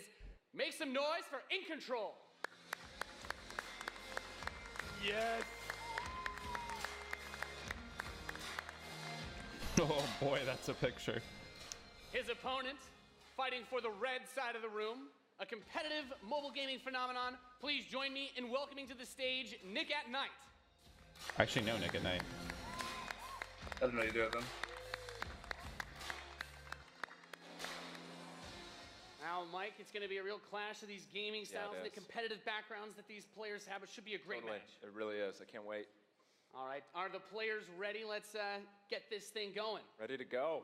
I'm ready to go. Let's do it. All right, let's kick this off. Nice little strategy game for those of you out there. Wait, are we about to see a live game? I'm very excited for this. The players are loading in. This is and what we're I ready signed to up for. kick. Here we go. I'm about to watch a competitive mobile game. Bases have been deployed, and the action begins like any strategy game. So, Skate 4. The harvester to start things off. Nothing too crazy yet. Nothing too crazy. Now the infantry is going to come out to hold that top point. Both players, Oh of my course, God. try to take that position. Nick and Knight being able to reach it a little bit first in a strategy game. That flank position, that In Control is going from the top side. Why are the Also people very walking important faster as than the Nick vehicle? and Knight's forces have to circle around the center. Right, let's see if he's able to create a 2-on-1. Is he able to get there? Looks like he's getting there. Here comes GDI with a Rhino. It's going to rip up those infantry. Yeah, going for the anti-infantry, and like any strategy game, the units that you're going to use when you deploy them will have a huge impact. Your micromanagement of your forces and protecting that economy as well. Yep. Nick and Knight with some attack bikes in the top. There he is. And In Control placing the turret on the top right side to help cover that Rhino as attack bikes move towards the northwest position. We can see that the missile is beginning to ready and firing that. That takes out half your base. The most important objective on the map is to hold those control zones. Right, and In Control making a lot of progress to that far right side of the match. He's done a great job of holding that down with the turret, and now he's redeploying his vehicles to the south side, bringing out more infantry to deal with the attack bikes. And as that economy ramps up, of course, we see How did we bigger, get to more this powerful point? units come out. We have How the did we, drill or how pod did coming they? to the left side to help flank. I mean, those all of flanks. us. How did we get to this point in the presentation? Like, I don't know, man. And In Control brings out his first tank. That's going to be used to try and help push back these smaller forces as he makes his way to the south side. That missile passing halfway now. Oh, Both there it is. two zones in control of Nick at Night. He will have the missiles. We see it starts to point towards In Control's base. Let's see if In Control can get around to that top corner, able to halt that missile. He does. Contested missile, putting it into the yellow position. Hello, Yeah, we're very commenting important, Tech of course, Jury. Blocking the pathing of those units is another big Jury. factor for this Yes. strategy. Holding those locations is so crucial as In Control begins to secure the northwest spot. Another tank's going to come out from Nick at Night to take it out, but now he's bringing out the Pitbull as well to help lock down that north position. This missile is very, very close to firing. Let's see what's going to happen. With another turret, In Control flanks. He takes the top. That missile And that fires off. Wow. And Nick at Night, one shot away from being knocked out here. as the next one will start to ready up in just What's a moment's happening, time. Brennan? InControl's Take very us heavy through the artillery thought process forces of doing a these great players job at right now. taking control of the map. Yep. Well, Blue has been working really hard on keeping the As more tank at mechanized the top. forces move up towards I that think. north position, those harvesters, of course, very crucial, very important to protect those. As your The economy people right now are get relevant, these big apparently, late game units. The units are for going to move Blue. a bit more slowly as you get more Now, of them on the field. in my Big Control is just experience, spreading his right, forces out, I've trying to seen hold this players advantage that he before has try now. this strategy Nick here where they is go trying for to get these in there, big but there's a tanks to great turret hold their placement from own In side. Control, blocking And just ripping through again I've those seen it work infantry. in the past, but is this strategy too old for these Another new drill pod we're players? seeing with some flame tanks. Well, all I know is that the team that scores the most points is going to win this game. I'm telling you, there's definitely a health deficit here on the red side, and that it just doesn't look good to me. The laser infantry on the south side as well to deal with that tank, going for counters, trying to scout out and see what your opponent is doing and make the proper response. What so is important this? strategy. Absolutely. Nick and Knight cruising around, thinking about harassing those harvesters. Do we even coming know around what to this the is far called side yet? Nope. For those rhinos. Looks like he's really pressing it. And we see that missile We- is starting to this get is close something else. to Wow, firing look with at this. 3 zones in control for Nick and Knight, looking to set. It looks things very back red. the It other looks way. like Control we're in rallying danger force, right? zone Doesn't want here. to engage If with I just was 1 or 2 blue, units. He I wants would to be move all of very them scared. together, create a good flank position and take over that south. And we're seeing the first mech unit from In Control. This is the Wolverine. Gonna rip, and this is a watch out for this missile.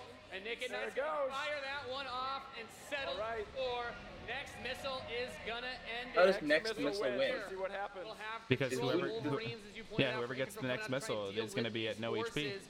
But, Well, I mean, Nick and that Knight's was in a next great missile, job and getting it's map not presence, over. It now looks like also we're tied harassing right the now. economy No, here. now we're Yep, tied. Wow. Okay, we've got our The first next mammoth missile tank wins. on the board.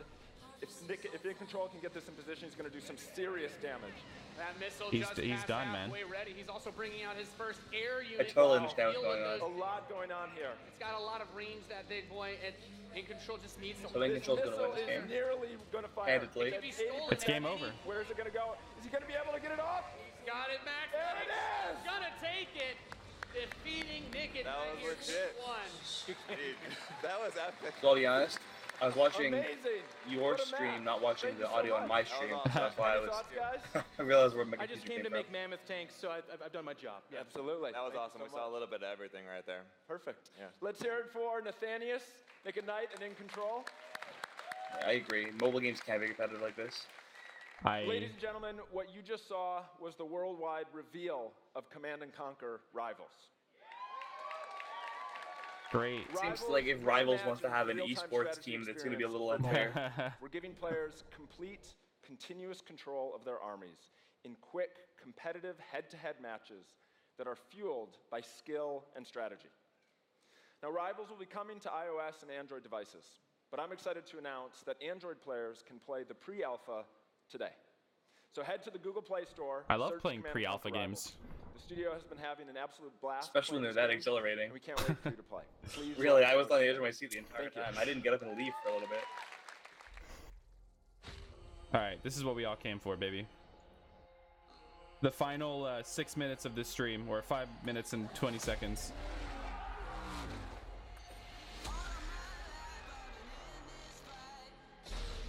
Command and Conquer. This is what we want from the last 6 minutes of this stream.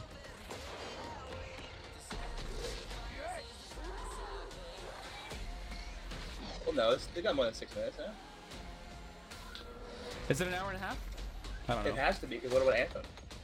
I mean, I know, but Anthem could just be 5 minutes. Like, No, they said they're going to go into like a lot of detail on it, I think. They have a big reveal for it. iPhone confirmed worse. Like, What is this, 2008? is this Halo Wars 2? No, this is the game they just showed. Oh, look at this. Look at how great the cinematic looks, and then like out of nowhere they go back to the crappiest looking thing.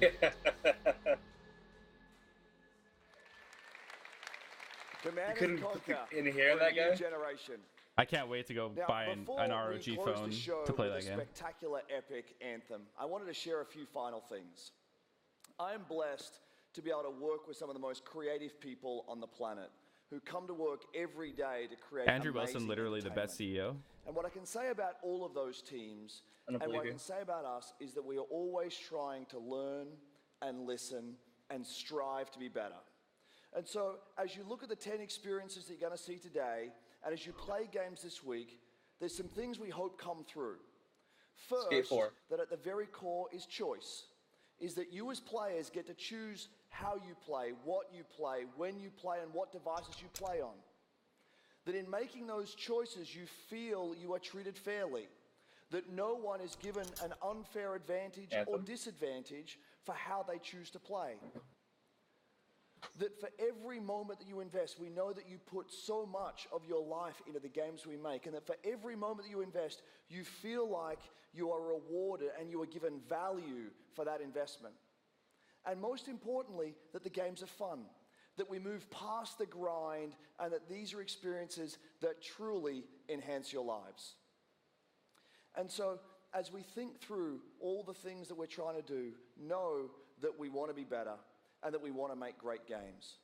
And that as much as we love making games and as much as you love playing them, there's something that is even greater that we can do together. The power of this community when we come together to do amazing things is profound. Last weekend was the 3rd year of our Play to Give program, where we show the world how the power of play can be a positive force for social impact. Millions of you out there participated in 9 in-game challenges in our games, logging millions of hours in support of Play to Give. And to celebrate that, we contributed a total of $1 million to 3 charities that share our vision for a more inclusive world. A world where representation and equality are not something we strive for, they are the standards. And where bullying and exclusion are not an everyday thread. These 3 organizations, the United Nations He for She, PACE's National Bullying Prevention Center, and Ditch the Label, an anti-bullying organization, all are doing great work, and we're proud to support them through Play to Give. And thank you for your support. Thousands of us at EA and millions of you together doing immeasurable good because we love games. Thanks for being with us, and thanks for the incredible privilege of making games for all of you. Now, without further ado, no Skate 4, let's confirmed. take a look at Anthem. Yeah, I'm assuming that it's just they're gonna do Anthem and then end. I got 7 big views. I made it, Mom. Gods vanished and left our world in chaos, creating, altering, destroying. The Anthem is all that remains. Anthem's a pretty cool name, just in general. There's a storm coming. These walls can't protect us forever.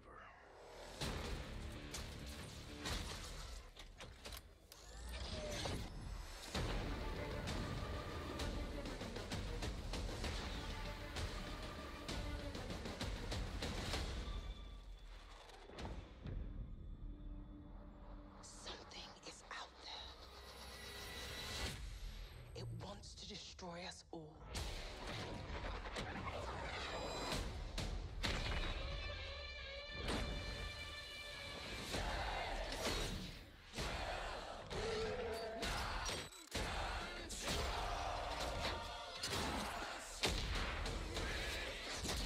This is the Muse song.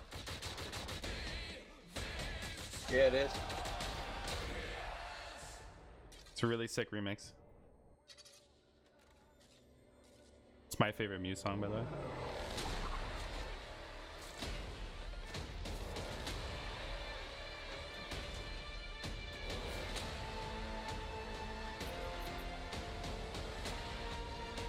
Wait, Anthem? I thought it was Ant-Man. Where's the Wasp? What's going on?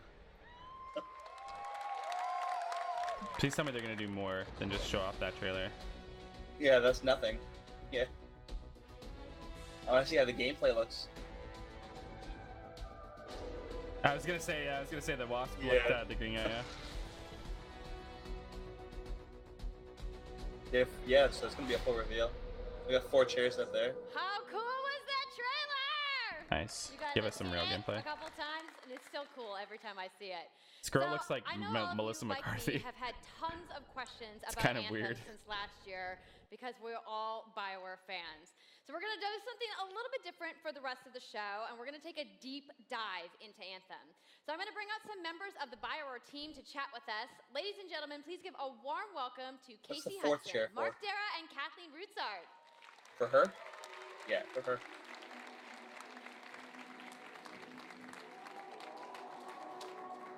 It's a cool last name, Rootsart. All right, thanks guys. Thanks for coming out today. Just got a little game to show, right? Yep. It's going to be very exciting. So Casey, we're going to go ahead and just jump right in and get started with you.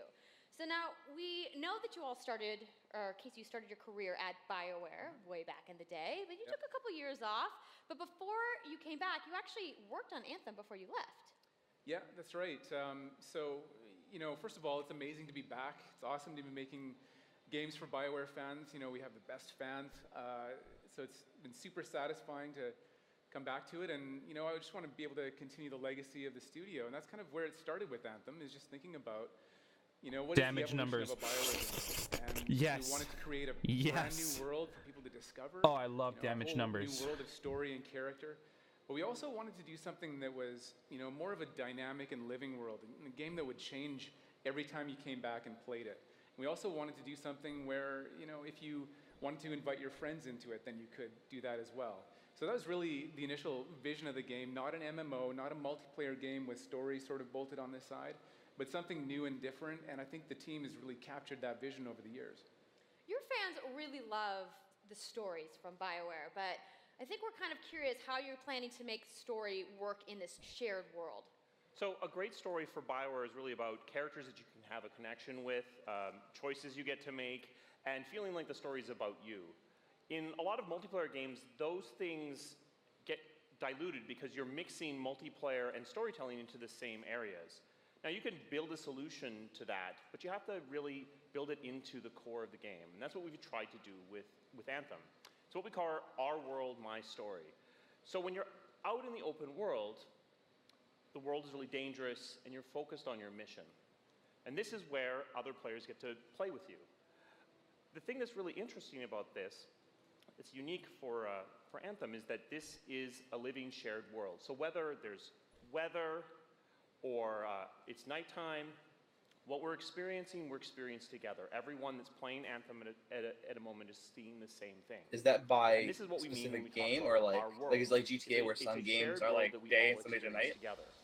I don't know. But then when I finish my mission, I come back to a base like Fort Tarsus. And this is a single player experience. I turn in my rewards, I talk to some characters, I experience the choices of my action. And this is where your story really lives and breathes. And by doing it this way, we're able to combine that impact and agency of a single player story with the fun of teaming up with your friends to play co-op in combat. And we're also designing it so that we can add story for years to come. So one of the first things that we hear from our community is they want to continue to play in our worlds. When they've finished Mass Effect or Dragon Age, players want more story. And so we've designed Anthem in a way that we can actually add more story for years to come. And it could be anything. A new moment with a character that you've grown to love, or an event in the world that deepens the lore. That's great. Or an entirely new storyline and plot. Well, I'm certainly not going to complain about more story. I don't think anybody out there is going to either. So Kathleen, I wanted to ask He's you, dead. from a writing perspective, since you are the lead writer, can you speak to what it's like to create a new world like Anthem from the beginning? Well, what's really exciting for us, and not just the writers, but all of the devs, the designers, the artists, is that we're creating something new and mysterious for players to discover. So at the heart of the premise of Anthem is a world left unfinished by the gods. But the gods left behind their massive tools, and those tools are in constant conflict with this unknowable force called the Anthem of Creation. And the chaos of those things pushing against each other means that the world is constantly being reshaped in new and unpredictable ways. Yeah, violent storms, mutated creatures, gigantic monsters. It's a dangerous environment that you need to wear a suit of powered armor, a javelin, to be safe in. Now, something I think a lot of players out there maybe don't stop to think about is just how much work goes into creating a new intellectual property or IP, as we've been saying. Was that her just Now, proving we've she knows seen what all these IP different stands for? creatures, and Mark, you Probably. mentioned the storms. What's the process of creating a game like from scratch? Yeah, it's something we've done a few times at BioWare. You know, and then really the hardest part is getting started, just kind of getting off the blank page. So what we try to do is we think about the new experiences that we're trying to unlock for players. So like, what is the fantasy fulfillment? What are the new things you actually get to go and do that are different from what you've played before? So that's where we start. And then once we think about those things, you know, that's the power of creating new IP, especially for games, is that you actually get to build a whole fictional universe that's meant to bring For anyone out a at home, certain IP is experience. intellectual And property. then once we do that, then we kind of Is that what still that need stands to for? build all the rest of the stuff. And what unlocks us creatively is to think about like principles around art style, tone, and even the technology and the politics of our new world. And then from there, we can actually go and build out every last detail. Yeah, and one of the unique challenges for Anthem is that it's a world, an experience that's meant to feel alive, like it's happening right now. And so the world is always changing, whether the storms, seasons. Incremental and, padding. yeah, it's a really great concept to write for, because what it means is it gives us the opportunity to drop into the world, almost in real time, a dramatic event that changes the world for everyone. And that could be anything from gameplay to lore. I mean, all of the moving parts in the dynamic world sound really cool, the way that they sound like they're going to come together. But even though there's obviously a lot going on, it really all comes back to your character. So let's talk about who we're going to be playing as and why we're fighting these crazy beasts. So you are a freelancer, uniquely skilled to pilot these Javelin exosuits. And you need those suits to survive and fight in this world, because the world will kill you. But on top of that, our ancient rivals, the Dominion, have they've discovered a way, they think, to weaponize the Anthem of creation. And so we need to stop them and protect the free people of Tarsus. Now, I've heard you call this power armor a couple Javelin. different things. Is it a suit? Is it a javelin? Like, what's the canon term here? We call them javelins, and there are 4, and they each have unique abilities. There's the Ranger, and then there's the Colossus, the Interceptor, and finally, the Storm. Yeah, so each javelin Guaranteed gives I'm a you Storm different player? way to play Yeah, the game. why is the storm But suit the the thing to only one remember that like like is Catherine not said, static? You're not your suit. I mean, it You are literally is essentially a static pilot, which technically, means you but can decide which suit you want to use based on your mood, based on the mission you want to engage in, or the javelins that your friends are using. Yeah, floaty So boy, guaranteed. Really, what this allows us to do is we've built the suits to look like they're built from the materials of the world. So they each have their own unique abilities. So let's take a look at the Ranger now. The Ranger is a more generalized suit, able to do a lot of different things, really designed for up-close and personal combat, one-on-one for the most part. The Colossus is heavier, more specialized, but able to really pack in big weapons that let them devastate the battlefield. I'm just going to say the Storm looks like it's going to be my favorite. I'm sure you guys out there are picking your faves right now, Never mind, too. I'm not playing Storm anymore. So the javelins look awesome, but we're going to take a couple questions right now. So Casey tweeted, some of you may have seen, asking for people out there to send us your questions. And the first one is going to be from @It'sSweetNicole, who asks, I'm ahead of you, all Kevin. about making their character their own. I'm What ahead kind of you already, customization dude. options will be available in Anthem? Yeah, so we really want players to express themselves both through customizing the way their javelin plays, Give me loot through gear boxes. and weapons, but also being able to personalize the way that it looks, both through paint jobs as well as changing the actual Nice. geometry The of Mass the suit Effect. itself. We want teams to be able to do this as well, and because you're going to be using a javelin for a long period of time, we really want you to be able to make it your own. I'm glad you brought that up, because actually, Jay Legato has a question connected to customization. Monetization. How, when, loot box, cosmetics. Yeah, so we are going to have some cosmetics and vanity items that you'll be able to purchase, but you're always going to know what you're going to buy before you spend any money on There it. we So go. no Good. loot boxes, no ability to pay for Perfect. power. That's huge. So that means no ability to spend money on gameplay advantage at all within Anthem. But even more important than that, we want to make sure that Anthem is an immersive experience that feels like it's complete from the get-go.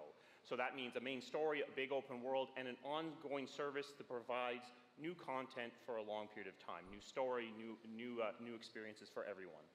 Well, I'm glad to hear that I can make my javelin pink. All right. That's really all I wanted to know, I'm going to be honest. All right, Casey, we talked earlier about this being a co-op experience. So can you tell me a little bit about how the team gameplay in Anthem is going to work? Yeah, it really is about, you know, the fun of teaming up as a team of superheroes and working together. So you want to get a few people together of different classes. Marvel's so, Anthem. You know, I think here we're going to see the Colossus. Marvel's you know, Rock just Shops. hammering people on the ground in gameplay, if we can have a look at that. So heavy artillery, being really strong, you know, in melee combat. And then here you've got the Ranger shooting down from above. And then they're using combos and special abilities and stuff like that.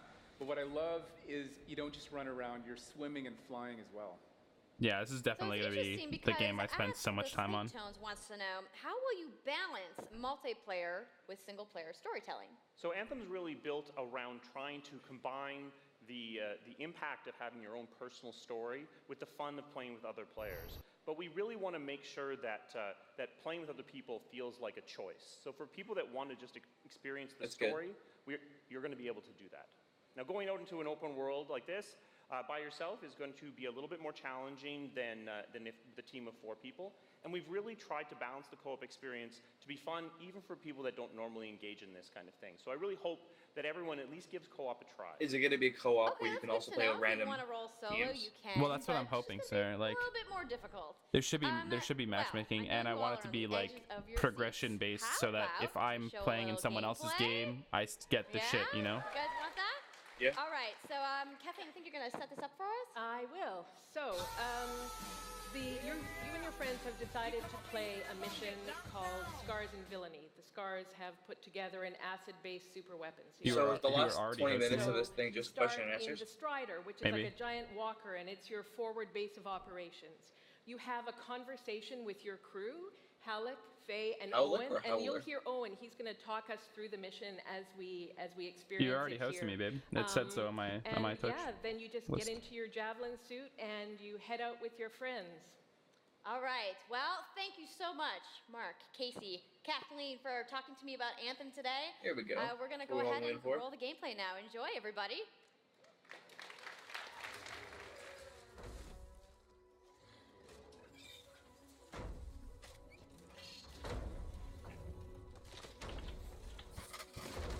What I like so far is that they acknowledged. Oh, never mind. There's dialogue. Freelancer, time to get to work. Faye said these bastards made some kind of acid. They're using it as a weapon. So, find where they're making this garbage and shut it all down.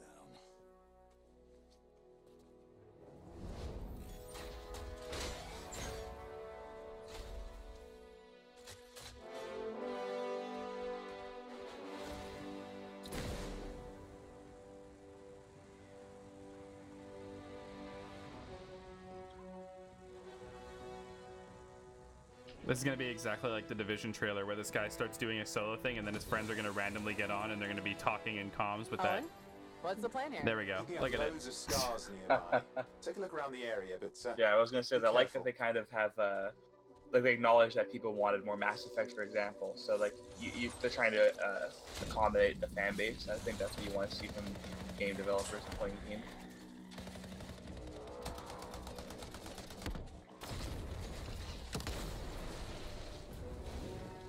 Right. Checking out the Scar camp some more. look at all the weapons. Oh, and the That's turrets. Better move quickly. Yeah. Water looks good.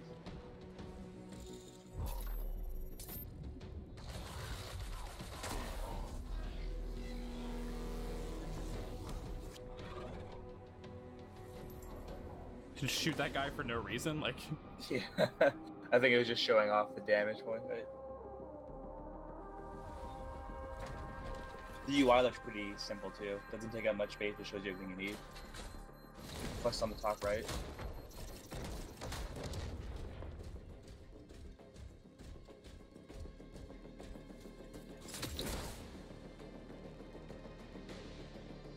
There's a Shaper relic. Wait, something's odd. Get a closer look, would you? You know what the best part of this is going to be? See those radiant pieces of energy? They're When echoes from the they Anthem of Creation. jump off the side of a mountain and then just start Loads skateboarding of down, stars and then in immediately the like see eyes. what Be they can careful. skate for.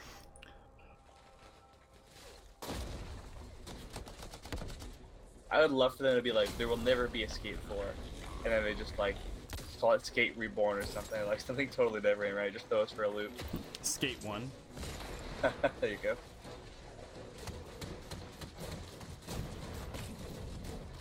Yeah, it's fantastic.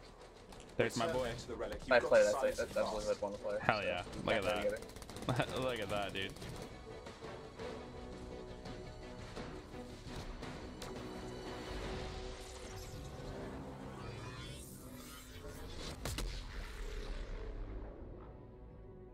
It's gone silent.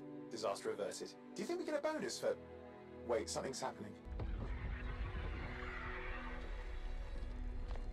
What the hell was that? I think that was whatever laid all the eggs around here. The sound came from below your position. Voice acting's okay. On the plus side, this definitely counts toward hazard pay. Well, at least it's not There's the a trail of this acid gunk leading down. it's the Follow it. in-game thing. We It's should not like find the source. players pretending to actually talking. I hate that. Hey, how are you doing? We should flank the Yeah. left position. Like, did you catch the game last night? Ha ha ha. We are real humans. Everybody, gank, right lane.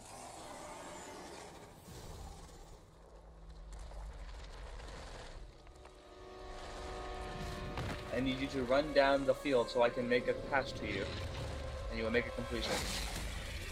Oh man, that's lame. Really want to see that fight. Yeah. Gotta leave you wanting more, right? Yeah. She's still here. How cool was that? I'm so hyped, you guys. Yep, and that was Agreed, just Kevin. a short version of Agreed. the full demo that we brought here to LA. So if you want to come by the Anthem Theater here at EA Play, you can check out the game live. So I'm sure the question on everyone's we know. minds, when do we get to play? Release date, baby. So Anthem comes out Today. February 22nd, 2019 on that's- Xbox One, What was the date? PlayStation 4, and 27th? PC. So mark your Nice. calendars, everybody. Fire off your February tweets. 27th? Thank you February so much 22nd. to Casey Yeah, and the entire BioWare team. I know you guys had that PC awesome theater confirmed, outside, baby. So I will see you guys there. Thank God. Give it up for Casey Hudson, everybody. I also want to give a big thank you to all of the developers who showcased their games today. Xbox, Everybody PlayStation, working hard and at their PC. studios That's it? back home around the world. Let's give them all a round of applause. Now, some of what you saw today, you guys have to wait to play. But you guys, EA has so much available right now. Now, for those of you keeping score, you can get your free trial of FIFA 18's World Cup today. And Andrew told us about the free trial of Origin Access. Yarny is back with a buddy in Unravel 2, which is also available today. Plus, you can take on your friends in Command & Conquer Rivals starting today as well. Now, that's a On lot, Android. lot of available stuff that's out today. Is anybody ready to go home and download anything? No? He just You're wants like, you I off the just want to stage. go outside into the fan fest. I get it. I get it. So I want to let you guys know to keep your streams going because in just a few moments, the FIFA 18 World Cup live tournament is going to begin. I'm going to head outside and check out the games, but I want to thank everybody for coming down to EA Play today and watching the press conference, and have a great weekend. Brandon will be covering that whole live tournament on his own stream.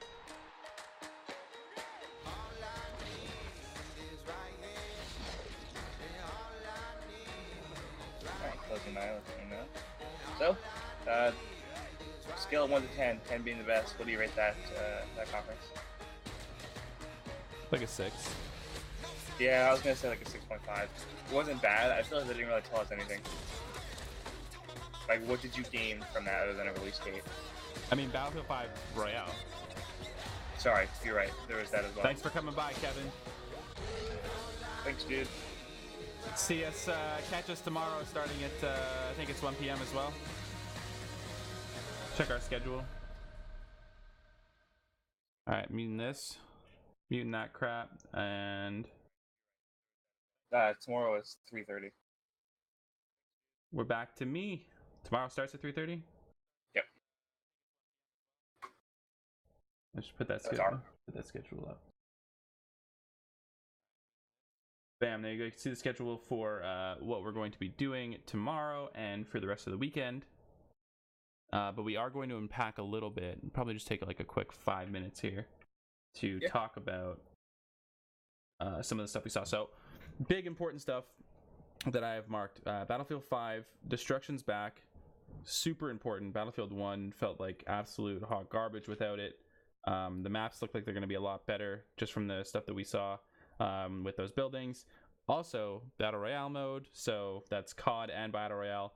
Two big game series with big studios backing them are putting in strong Battle Royale modes into their games, which means that we're not going to be dealing with this like PUBG crap where your game doesn't work and your servers are not working and you can't pick up items for the first 5 minutes of the game, nothing loads, etc. Even more than just destructibles, also that you can move things, right? That was I know it's only going to be set things on the map, but that's just it's cool. It's a new element. So not only did they bring back destructible, they also added to it, which I think is a good idea.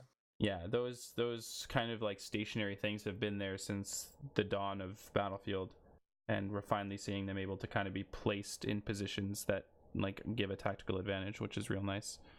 But most importantly, Battlefield 5 Battle Royale with destruction means that that's an entirely different game than normal Battle Royales. People can just sit in a building and camp, right? Now you just launch a grenade. You're like, you're up there. You're just gonna chill up there and camp the stairs. I'm gonna nade the whole friggin' top floor. You're done. Yeah, I mean, you've seen in other games where you can like kind of blow out a door. And now you can blow out a wall. Yeah, exactly. This is a totally different game. And it's good for attackers too. Like if I can literally blow out a whole wall in the building I'm in and use it as a tactical advantage to see people outside. Yep. But the cool thing was seeing Unravel 2 being available today.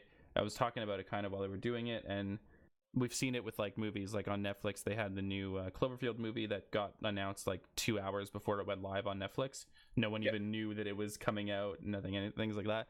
So I think those things are going to be more prevalent. I think people are going to start not doing marketing campaigns, and those are going to kind of be the marketing campaigns because the hype is going to generate itself on the day of. Yeah, people are going to say, oh my god, it dropped today. Yeah. But, I mean, for sports fans, I'm sure that... I mean, I was going to say I'm sure that they're excited about the changes, but did we really see anything from any of the sports games that made you, like... that you saw and you were like, wow, there's going to be that new change in this game?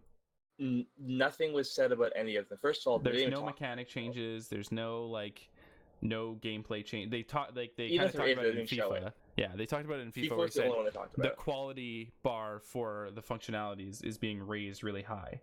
But like, what does that mean?